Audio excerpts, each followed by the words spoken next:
Hello అండి. Hi. Welcome to నన్న special. ఈరోజు మన ఛానల్‌లో స్పెషల్ ఏంటంటే నేతి బొబ్బట్లండి.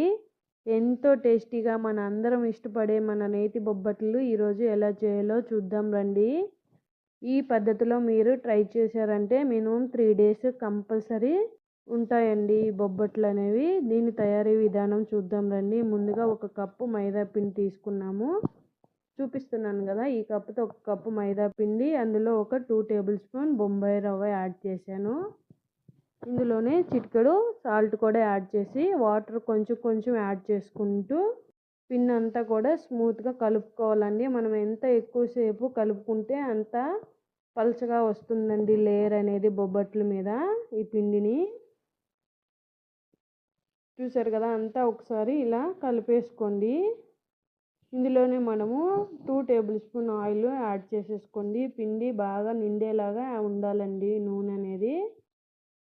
2 టేబుల్ స్పూన్ ఆయిల్ అనేది పిండి నీట్గా నిండిపోతుందండి. ఇలా నీట్గా ఒకసారి ఆయిల్లో కలిపేసుకొని ఒక 2 అవర్స్ ఈ పిండిని నాననిచ్చేసామనుకోండి, బొబ్బట్లు నీట్గా వస్తాయండి. ఇలా నాననిచ్చేయండి. ఇప్పుడు స్టఫింగ్ కోసం ఒక కప్పు పచ్చెనగలను తీసుకొని వాటిని నీట్గా వాష్ చేసి ఒక హాఫ్ అన్ అవర్ నాననిచ్చేయండి. హాఫ్ అన్ అవర్ నానాక అవి కుక్కర్లోకి మార్చుకొని కొంచెం వాటర్ యాడ్ చేసి 3 విజిల్స్ వచ్చే వరకు కుక్ చేసుకోవాలండి.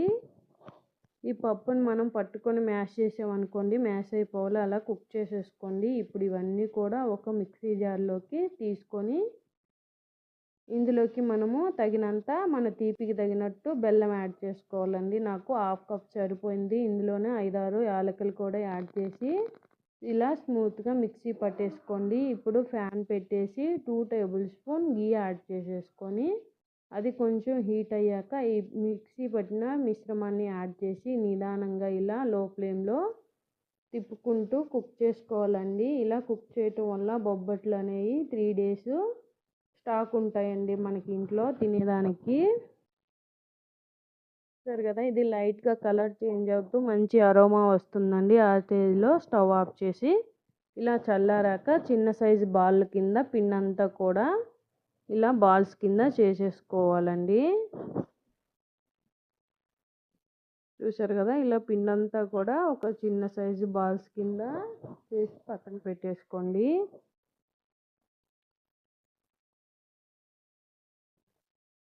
పిండి అంతా కూడా చిన్న చిన్న బాల్స్ కింద చేసి పక్కన పెట్టేసుకోండి. 2 అవర్స్ నాననిచ్చిన ఈ పిండిని ఒకసారి అంతా సెట్ చేసుకొని ఈ ఆయిల్ ఇలా పేపర్కి రాసుకొని మనం ఎంత సైజ్ అయితే పిండిని రౌండ్ చేసుకున్నామో అంత సైజులో ఈ పిండి కూడా తీసుకొని ఇలా ఆ బాల్ లోపల పెట్టేసి పిండితో కవర్ చేసేసేయండి. దీన్ని ఇలా ఆయిల్తో హ్యాండ్ తడుపుకొని ఇలా మన హ్యాండ్స్తోనే ఫింగర్స్తో నీట్గా స్ప్రెడ్ చేసుకోవాలండి కవర్ అంతా.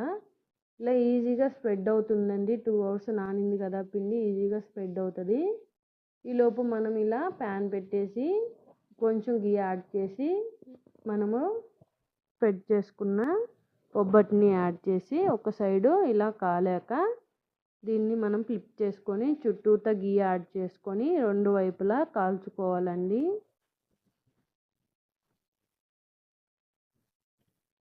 చూసారు కదా, ఇలా 2 వైపులా కూడా హై ఫ్లేమ్లోనే పెట్టి మనం దగ్గరుండి టర్న్ చేసుకుంటూ 2 వైపులా కాల్చుకోవాలండి. మళ్ళీ సేమ్ వేలో ఇలా బొబ్బట్టు ప్రిపేర్ చేసుకొని పెనం మీద యాడ్ చేసేసి కింద వైపు కాలాక మళ్ళీ మనం దాన్ని టర్న్ చేసేసి పై వైపు కూడా కాల్చుకోవాలండి. 2 సైడ్లు మంచిగా కాల్చుకోవాలి. బొబ్బట్లని 2 సైడ్లు కాల్చుకోవాలండి. చూసారు కదా, 2 సైడ్స్ ఇలా టర్న్ చేసుకుంటూ గీ యాడ్ చేసుకుంటూ ఈ బొబ్బట్లు అనేవి మనము కాల్చుకోవాలండి.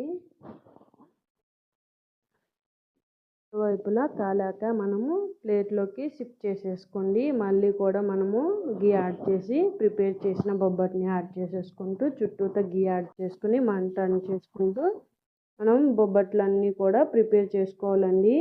అంతే అండి, ఎంతో ఈజీ నేతి బొబ్బట్లు రెడీ అండి. మీరు కూడా మీ ఇంట్లో ట్రై చేయండి. ఎలా కుదిరిందో కమెంట్ చేయండి. కంపల్సరీ అందరూ కూడా ట్రై చేయాల్సిన రెసిపీ అండి. మీకు నచ్చితే లైక్ చేయండి, సబ్స్క్రైబ్ చేయండి.